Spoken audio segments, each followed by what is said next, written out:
Assalamualaikum warahmatullahi wabarakatuh. Alhamdulillahi rabbil alamin. Wabihi nasta'inu ala umuri dunya waddin. Wa sallallahu wa sallama ala sayyidina Muhammadin khatimin nabiyyin wa alihi wa sahbihi ajma'in. Wa la hawla wa la quwwata illa billahil aliyyil azim. Amma ba'du. Allahumma 'allimna ma yanfa'una, Allahumma anfa'na bima 'allamtana wa zidna ilman ya 'alim.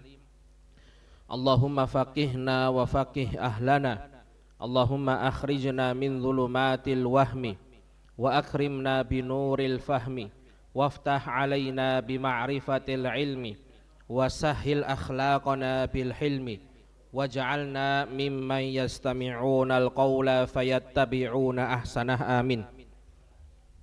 Ma'asyiral hadirin rahimakumullah, bapak-bapak, ibu-ibu, hadirin jamaah salat Isya dan pengajian malam Selasa yang dimuliakan oleh Allah Subhanahu wa taala, dan semoga selalu dalam rahmat dan perlindungannya. Alhamdulillah pada malam hari ini kita bisa kembali melaksanakan kajian rutin di masjid ini. Semoga duduknya kita di sini merupakan sebab Allah mengampuni dosa-dosa kita, kemudian memberkahi dan memudahkan segala urusan kita, kemudian juga diperbanyak saksi kebaikan kita di akhirat nanti. Allahumma amin. Sebelum kita mulai, mari sama-sama kita meluruskan niat dan juga ditambahi niat iktikaf. Kan dulu pernah saya sampaikan, kalau kita di masjid niku niat napa? Iktikaf. Jadi pahala ini pun double-double. Pahala sholat, pahala pengajian plus pahala iktikaf. Nah niki yang belum niat iktikaf monggo diniati iktikaf. Kalau pahala ngaji, pengajian itu walaupun nggak niat tetap dapat. Pernah saya sampaikan berulang-ulang, hadirnya saja kita di majelis ilmu ya, mau niatnya bener nopo salah, mbuh turu nopo sadar, pokoknya tetap mendapatkan pahala, dosanya diampuni. Itu keutamaan hadir di dalam majelis ilmu. Insya Allah pada pekan ini ya Pak, hari Senin ini dan seterusnya kita akan continue ya membahas permasalahan fikih kurban secara lengkap. Jadi bukan cuma satu kali pertemuan, dua kali pertemuan, tapi niki ada berapa pertemuan ya, kira-kira mungkin 5 kalau nggak salah. Itu insya Allah segala permasalahan kurban akan kita bahas seperti itu, fikih kurban. Dari itu kata ini merupakan kebiasaan para ulama zaman dulu. Para ulama itu mempunyai kebiasaan namanya fiqhul munasabat, ngaji fikih hal-hal yang berkaitan dengan kejadian yang diulang-ulang. Itu kebiasaan para ulama, kebiasaan para kiai zaman dulu. Cuma kalau zaman dulu mungkin terbatas hanya di pesantren ya, karena keadaannya mungkin belum seperti sekarang. Jadi misalnya mau Ramadan, sebelum Ramadan sudah ngaji fikih puasa dulu ya, menjelang Idul Fitri ngaji fikih sholat id, menjelang Idul Adha ngaji fikih kurban, menjelang sholat Idul Adha ngaji fikih sholat Idul Adha, menjelang haji ngaji fikih haji. Seperti itu berulang-ulang, diulang-ulang terus, akhirnya paham sendiri, ingat sendiri, karena diulang-ulang terus. Tahun ini belajar fikih puasa, Ramadan depan belajar fikih puasa lagi, tahun depannya lagi belajar fikih puasa lagi. Makanya zaman dulu niku banyak nopo jamaah pengajian itu jadi kiai, ya kan? Karena walaupun nggak pernah mondok ya, karena diulang-ulang terus. Dengar lagi, tahun ini dengar lagi, tahun depan dengar lagi. Akhirnya walaupun nggak pernah mondok ya, tapi karena sering diulang-ulang, ilmunya akhirnya tadi ya, karena sering diulang-ulang tadi. Nah seperti itu. Nah insya Allah kita akan bahas fikih kurban, karena sekarang kita sudah masuk bulan napa niki? Bulan Dzulqa'dah, Dzulhijjah, Muharram. Nah niku 3 bulan haram, Dzulqa'dah, Dzulhijjah, Muharram. Bulan haram niki bulan pahala dilipat gandakan. pahala dilipat gandakan, maka mari perbanyak kebaikan, perbanyak amalan soleh, ya. Dan hati-hati, kalau pahala dilipat gandakan, dosa juga dilipat gandakan. Nah, hati-hati seperti itu. Makanya bulan-bulan ini semangat ibadahnya, semangat ngajine nggih, semangat sholatnya, sedekahnya, dan ibadah-ibadah yang lain. Kemudian semaksimal mungkin kita jauhi apa yang Allah larang, seperti itu. Ada perkataan ulama, ini beberapa ulama ya. Misal seseorang itu sering melakukan suatu dosa, ya, sering melakukan suatu dosa, dia taubat kembali lagi, taubat kembali lagi, taubat kembali lagi. Ini bukan hadis nggih, bukan dalil, tetapi nggih nasihat seorang ulama. Coba tinggalkan maksiat itu selama 40 hari. Berturut-turut. Misal nggih, misal contoh, ya, ada orang senang ngapusi misalnya. Apa ghibah, ngerasani yo mendino kalau nggak ngerasani niku gatel mulutnya. Misalnya seperti itu. Coba 40 hari nggak pernah ngerasani sama sekali, 40 hari berturut-turut, itu insya Allah setelah itu nggak akan balik lagi, insya Allah. Itu bukan dalil tapi kemungkinan besar karena sudah terbiasa. Maka ini bulan haram niki 3 bulan itu berarti kurang lebih 90 hari. Jadikan kesempatan kita untuk meninggalkan hal-hal yang dilarang oleh Allah, ya.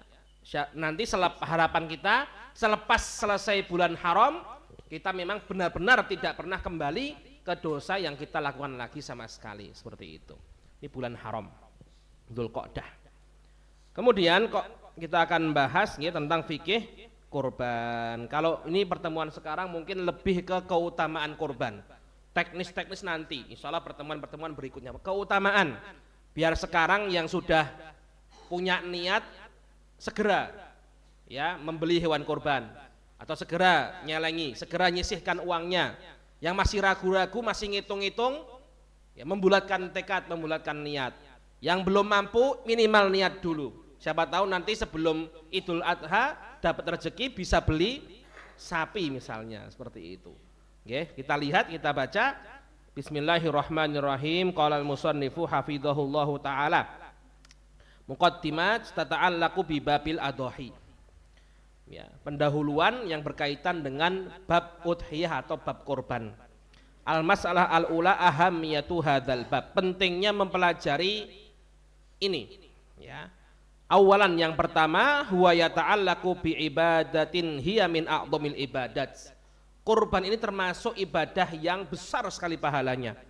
Buktinya apa? Buktinya Allah nyebut dalam Al-Qur'an langsung. Kalau sudah ada ibadah ya Bapak-bapak Ibu-ibu, disebut Allah dalam Al-Qur'an, itu ibadah yang besar sekali pahalanya. Nggih. Ada dosa disebut atau larangan disebut dalam Al-Qur'an, itu berarti dosanya luar biasa besar sekali. Nah, dosanya. Contoh ya, sholat itu ada dalam Al-Qur'an, zakat itu ada dalam Al-Qur'an. Itu besar sekali pahalanya. Termasuk udhiyah, kurban, itu ada dalam Al-Qur'an. Apa dalilnya? Kita semua insya Allah hafal. Fasolli li rabbika wanhar. Fasolli, dan sholatlah, li rabbika, kepada Rabbmu, untuk Rabbmu, kepada Allah, wanhar, dan sembelihlah hewan kurban. Itu dalilnya niku.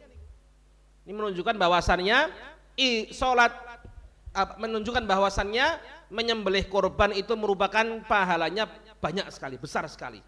Sama dosa-dosa yang disebutkan dalam Al-Qur'an itu juga dosa-dosa yang besar sekali azabnya, besar sekali hukumannya. Membunuh orang misalnya, wa may yaqtul mu'mina muta'ammidan, berzina, berdurhaka kepada orang tua, riba, itu enggak macam-macam, ya, enggak main-main. Seperti itu. Karena disebutkan langsung dalam Al-Qur'an. Ini pertama, kurban itu merupakan ibadah yang besar sekali pahalanya, bahkan disebutkan Allah dalam Al-Qur'an. Yang kedua, annaha ibadatun mutakarrirah kulla'am. Kurban itu berulang-ulang, setiap tahun kita mengalaminya, ya, melakukannya. Jadi kita harus tahu dong, setiap tahun masuk nggak tahu ilmunya, ya, karena ini tahunan, setahun sekali minimal kita harus tahu ilmunya. Tsalitsan, yang ketiga, beda sama ibadah yang sekali seumur hidup. Contoh apa? Haji. Haji sebelum haji berangkat belajar haji selesai. Udah nggak usah belajar lagi, nggak apa-apa. Kenapa? Kan insya Allah nggak haji lagi. Cukup sekali belajar, praktek selesai. Beda sama korban, belajar tahun depan korban lagi, harus belajar lagi, tahun depan korban lagi, belajar lagi, seperti itu. Makanya penting untuk mempelajarinya. Yang ketiga, qad aujaba hadhil ibadata ba'dul ulama. Sebagian ulama itu berpendapat kurban itu hukumnya wajib. Wah, ini sebagian ulama. Kalau di yang kita ikuti nanti, ya, dan ini lebih tepat dengan dalil insya Allah, lebih kuat. Kurban itu hukumnya nggak wajib tapi sunnah. Okay? Kurban itu sunnah muakkadah, sunnah anjuran yang sangat ditekankan. Okay? Tapi nggak wajib. Tapi banyak ulama diantaranya Mujahid, Makhul, Sya'bi, Al-Thawri, Al-Auza'i, Al-Laits, ya, Rabi'ah, Abu Hanifah, Malik itu mengatakan kurban bagi yang mampu itu hukumnya wajib. Ya, menunjukkan kurban itu ibadah yang wajib. Kalau ada orang mampu kok tidak melakukannya berarti berdosa. Ini pendapat beberapa ulama. Tapi pendapat yang kita ikuti dan ini insya Allah lebih dekat ke dalil, hukumnya tidak wajib tapi sunnah saja. Nanti ada kita bahas dalil-dalilnya seperti itu. Ya, karena ini ibadah yang sangat penting, bahkan sebagian ulama mewajibkannya, maka kita harus tahu hukum-hukumnya. Kemudian yang keempat, hiya ibadatun maliyatun badaniyatun muta'addiyah. Kurban itu merupakan ibadah badan dan ibadah harta. Jadi ada ibadah yang cuma modal badan, sholat, puasa itu nggak perlu modal, sholat nggak perlu modal, ini gerakan tok, okay? Puasa juga. Ada ibadah yang cuma modal harta, sedekah, itu ibadah yang modal harta. Ada ibadah yang mencakup keduanya, membutuhkan gerakan dan juga membutuhkan harta, contoh haji, dan termasuk korban itu ada tata caranya. Ya, beli kambing nggak sembarangan disembelih, ada tata caranya. Nggak sembarangan dibagikan, ada tata caranya. Makanya korban itu merupakan ibadah badaniyah maliyah, ibadah yang ada teknisnya dan membutuhkan uang, membutuhkan harta, seperti itu. Kemudian khamisan, ini sudah ya, ini beberapa pentingnya mempelajari fikih udhiyah. Kemudian kita akan masuk tentang ta'riful udhiyah, pengertian korban. Korban itu bahasa kita nggih, Bu. Korban. Ya, kalau bahasa Arabnya udhiyah. Udhiyah. Kenapa dinamakan udhiyah?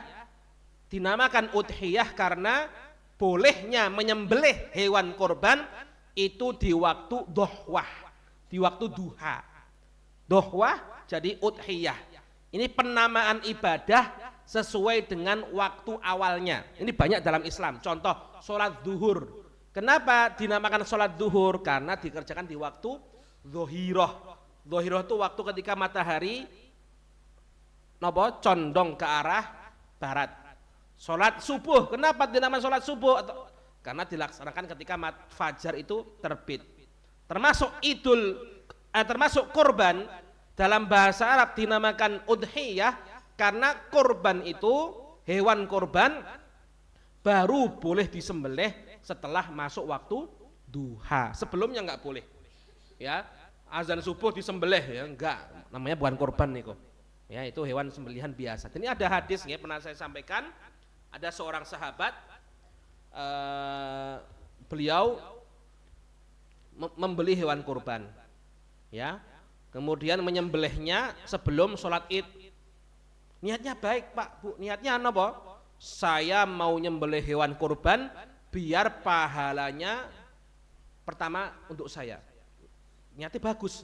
Dia pengen mendapatkan pahala yang pertama dari Allah. Ternyata setelah sampai ke Nabi, Nabi mengatakan sembelihanmu niku bukan kurban tapi sembelihan biasa. Ini pentingnya beribadah dengan ilmu.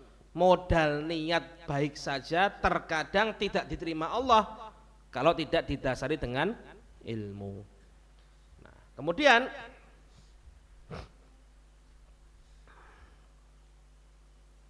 hukum korban, ya, hukum korban.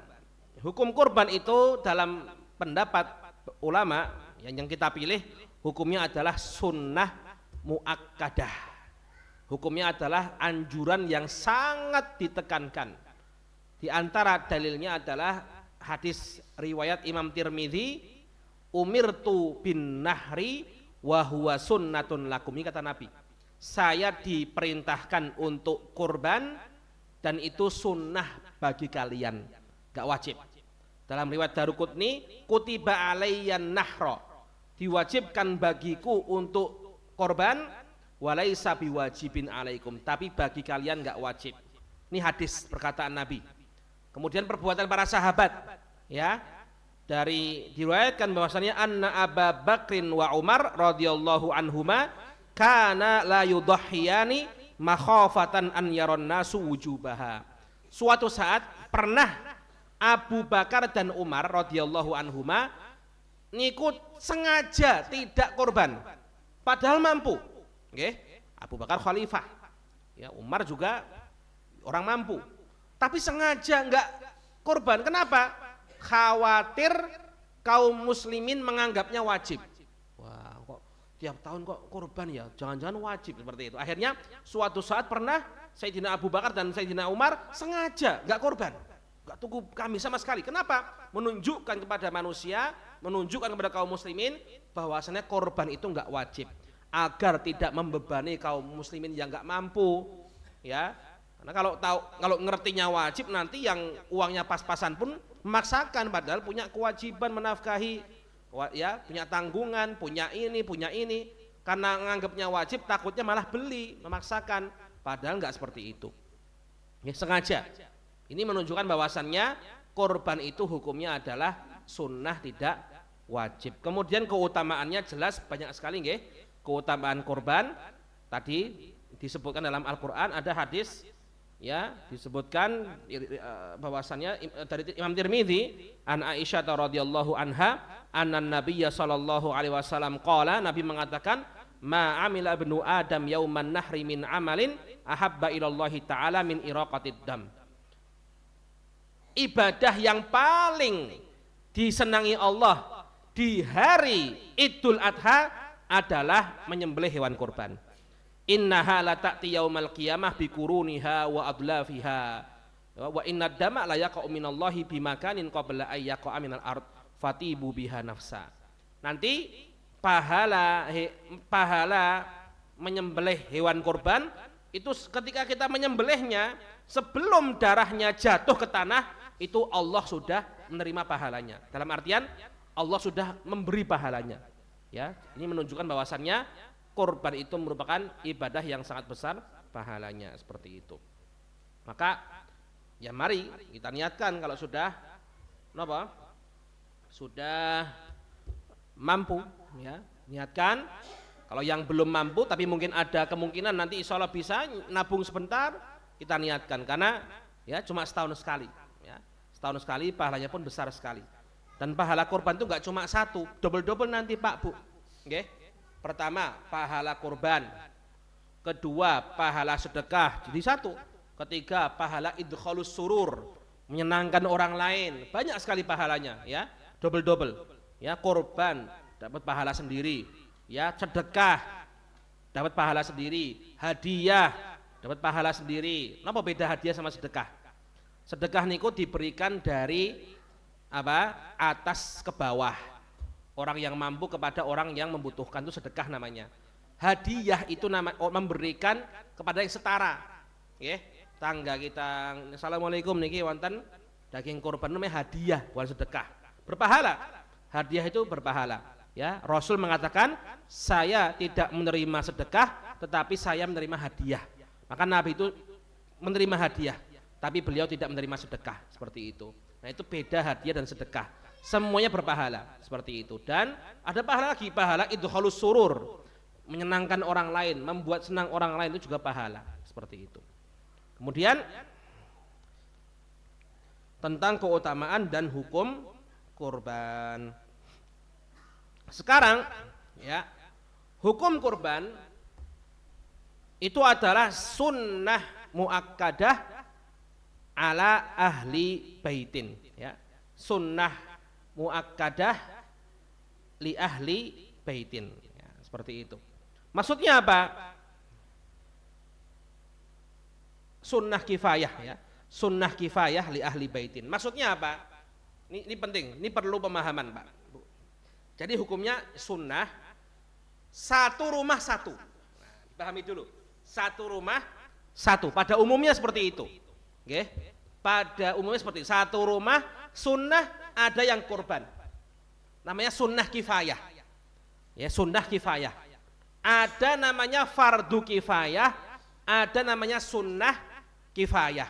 Apa itu fardu kifayah? Nih, fardu kifayah adalah kalau sudah ada satu orang yang melakukan, yang lain nggak dosa. Contoh sholat jenazah, ada yang meninggal di kampung, satu kampung nggak ada satupun yang menyolatkan, semua berdosa, semuanya berdosa. Kalau nggak ada yang mau menyolatkan, cuma kalau sudah disolatkan sebagian, yang lain tidak berdosa, udah nggak berdosa yang lain. Nah, tapi perlu dipahami, walaupun yang lain tidak berdosa, apakah mendapatkan pahala? Ya enggak, ya enggak. Kalau mau dapat pahala ya sholat juga kita, seperti itu. Paham gini nggih? Sholat jenazah, kalau sudah ada yang melakukan satu kampung, yang lain enggak dosa. Cuma apakah yang lain mendapatkan pahala? Tidak, nggih, enggak dapat. Kalau kita juga ingin mendapatkan pahala sholat jenazah, ya kita sholat. Seperti itu. Nah, sunnah kifayah, maksudnya apa sunnah kifayah? Disunnahkan kurban satu rumah itu satu kalau mampu. Satu rumah satu. Misal satu rumah ada bapak, ada ibu, anak 3, ya, atau anak 2. Ya, anaknya punya tabungan sudah gede, udah SMA dua-duanya. Satunya kuliah tapi belum kerja, punya tabungan. Ibunya punya tabungan juga, bapaknya punya uang, ya. Disunahkan di antara 4 orang ini untuk korban. Kalau sudah satu, misalnya yang beli kambing bapaknya, terus satu, maka yang lain istrinya, anaknya 2 sudah tidak nopo, sudah tidak dianjurkan korban lagi, karena sudah diwakili sama bapaknya. Cuma pertanyaan, apakah istri dan anak mendapatkan pahala? Belum tentu, karena nggak ikut korban, kecuali bapaknya ketika korban niat saya korban, ya saya korban ini kambing ini, niat saya adalah pahalanya juga untuk keluarga saya. Nah, ini baru dapat. Ya, ingat niki nggih, contoh kambing.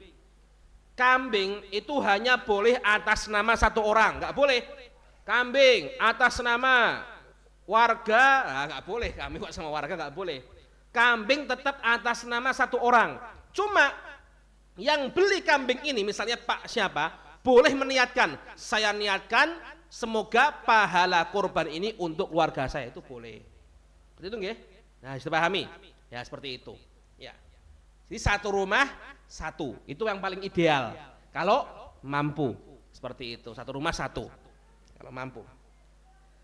Kemudian dikatakan mampu bagaimana? Dikatakan mampu berkorban adalah orang yang mempunyai kelebihan harta untuk membeli hewan kurban, ya, dan sisa uangnya bisa untuk hidup minimal ketika hari Id sama hari tasyrik, ya, minimal ketika hari Id dan hari tasyrik. Oke, seperti itu. Contoh, ada orang punya tabungan, kerja jualan per hari, ya, minimal satu hari dapat katakan 15.000 lah minimal itu, ya. Kalau untung banyak bisa 50.000 misal, saja hari 15.000, terus hari minimal 10.000 niku dapat, misalnya seperti itu. Punya tabungan 3,5 juta, dibelikan kambing 3 juta, Sisa berapa? 500.000. 500.000 dipakai hidup ketika hari Id dan hari Tasyrik cukup boten?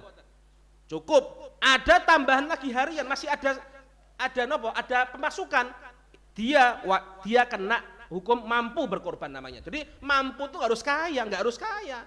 Nggih, mampu tuh harus punya miliaran harta enggak. Yang penting punya uang, beli kambing bisa, beli sapi bisa, sisanya masih bisa buat hidup dan masih ada pemasukan. Bisa dipahami nih? Nah, jadi mampu itu enggak harus kaya.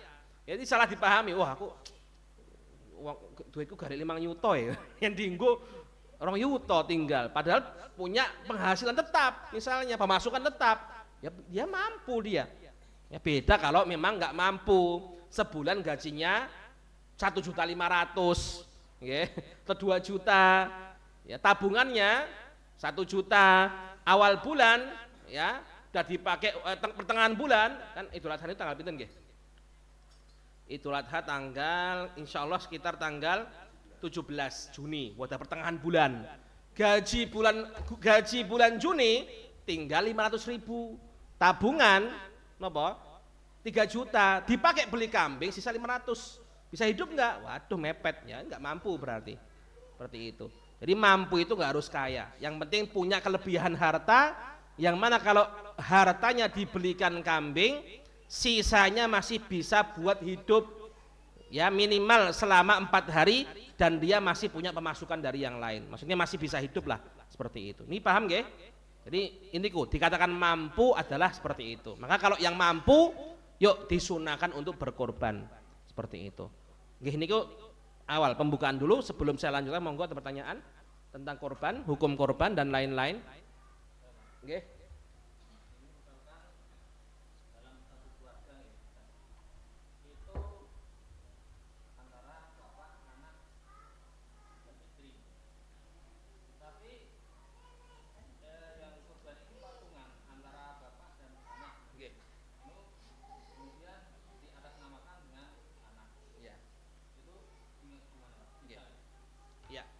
Ada satu keluarga uangnya patungan, di atas namakan anaknya, boleh sah korbannya.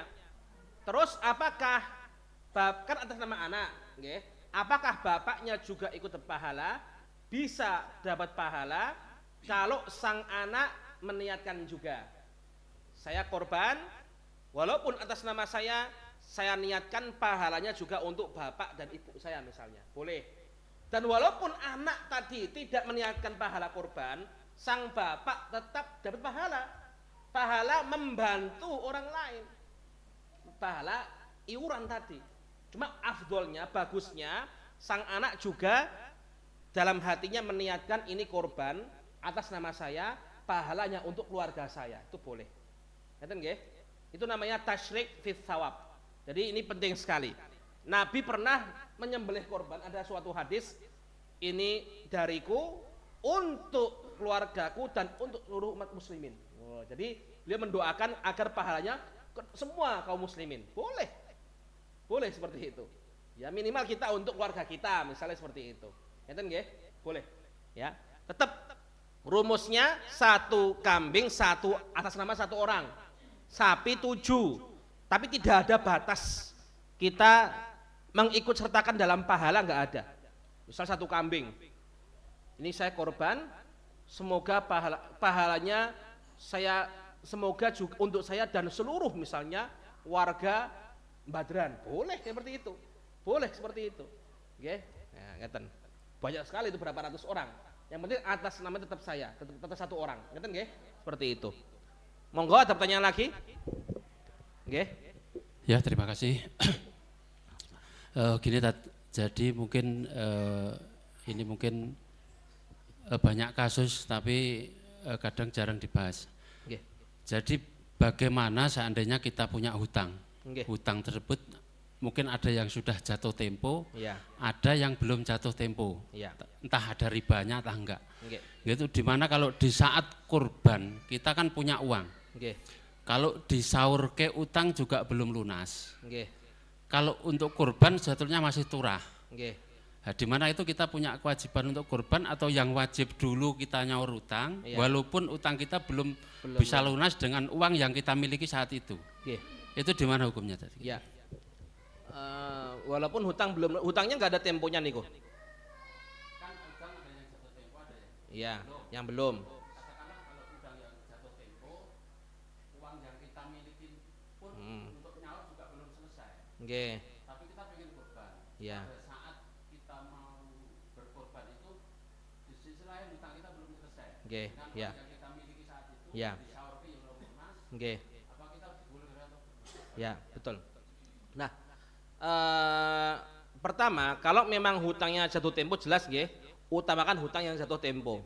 Seperti itu. Misalnya ini memang ditagihnya tanggal sekian. Ya, awal bulan atau akhir bulan. Kita punya uang, kalau beli kambing pasti nggak bisa bayar. Itu nggak boleh kita beli kambing. Diutamakan hutangnya. Seperti itu. Terus kalau misalnya ini saya punya uang, kalau tak belikan kambing, ya belum lunas, ya nggak bisa bayar berarti tanggal itu. Kalau nggak tak belikan, ya tak sahur ya nggak lunas juga, masih ada. Nah, gimana terusan? Ya tetap utamakan kewajiban. Karena tadi kurban itu sunnah, sedangkan membayar hutang itu hukumnya wajib. Ya minimal walaupun belum lunas kita bisa tidak menunda-nunda. Karena memang ada hadis tegas larangan menunda-nunda membayar hutang padahal kita mampu. Matlul ghani dzulmun, kata Nabi, menunda-nunda pembayaran hutang padahal mampu itu zalim. Maka tetap kalau kasusnya seperti ini tetap diutamakan membayar hutang dulu sebisanya. Setidaknya mengurangi kewajiban, mengurangi ketanggungan kewajiban. Ngeten nggih? Seperti itu. Dan tadi kita yakini bahwasannya hukum korban itu sunnah. Nabi mengatakan jelas wa huwa sunnatun lakum. Bahkan Abu Bakar dan Umar pernah sengaja enggak korban padahal mampu. Itu niatnya agar tidak memberatkan kaum muslimin. Seperti itu. Nah, apalagi tadi dipertentangkan dengan hutang. Itu jelas kita utamakan hutang. Ngeten nggih? Wallahu a'lam. Monggo ada pertanyaan lagi tentang korban, hukum korban atau yang monggo.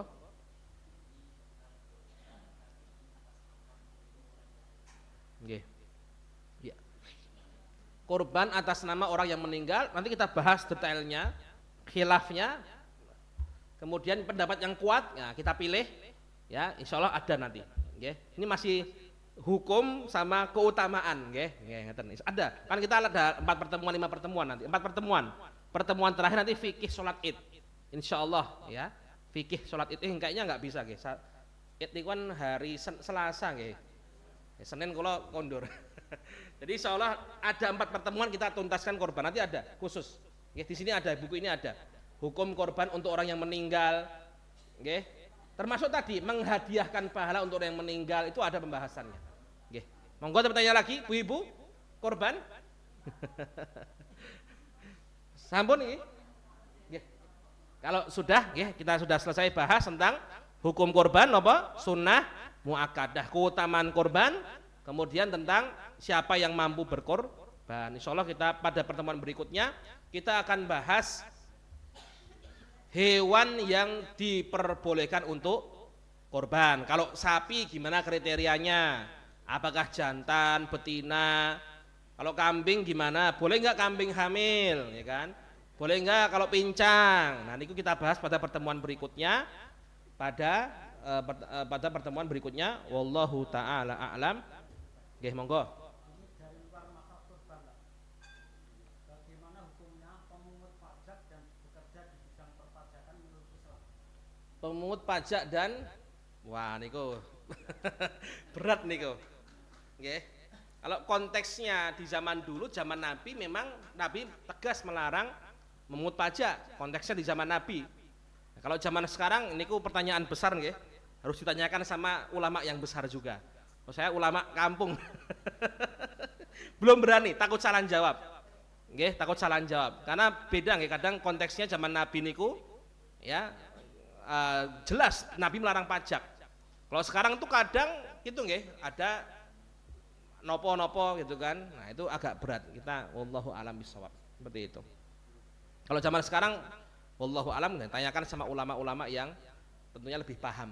Ya kayak misalnya contoh, nggih, BPJS tuh pro kontra nih, ulama juga pro kontra. Ada yang membolehkan dengan dasar ta'awun, ya, tolong menolong, ya. Ada yang tidak membolehkan. Nah, itu kan nggak selesai-selesai nanti. Makanya dan itu yang membahas para ulama kita, ulama-ulama di Indonesia. Kadang masih pro kontra, ya kita nopo ikuti saja, ya, ikuti yang kita yakin itu nopo itu adalah kebenaran seperti itu. Itu kalau udah level seperti itu, wallahu alam. Saya nggak berani menjawab, bukan berarti takut salah jawab, karena tadi ini permasalahan berat, permasalahan besar berkaitan dengan negara dan lain-lain. Itu butuh ulama yang benar-benar ilmunya di atas saya seperti itu. Ngeten nggih? Wallahu alam. Ada tanya lagi monggo? Terus saya tutup. Kalau tidak ada, kita tutup. Naktafi bihadzal qadar. Subhanakallahumma wa bihamdika asyhadu an la ilaha illa anta astaghfiruka wa atubu ilaik. Assalamualaikum warahmatullahi wabarakatuh.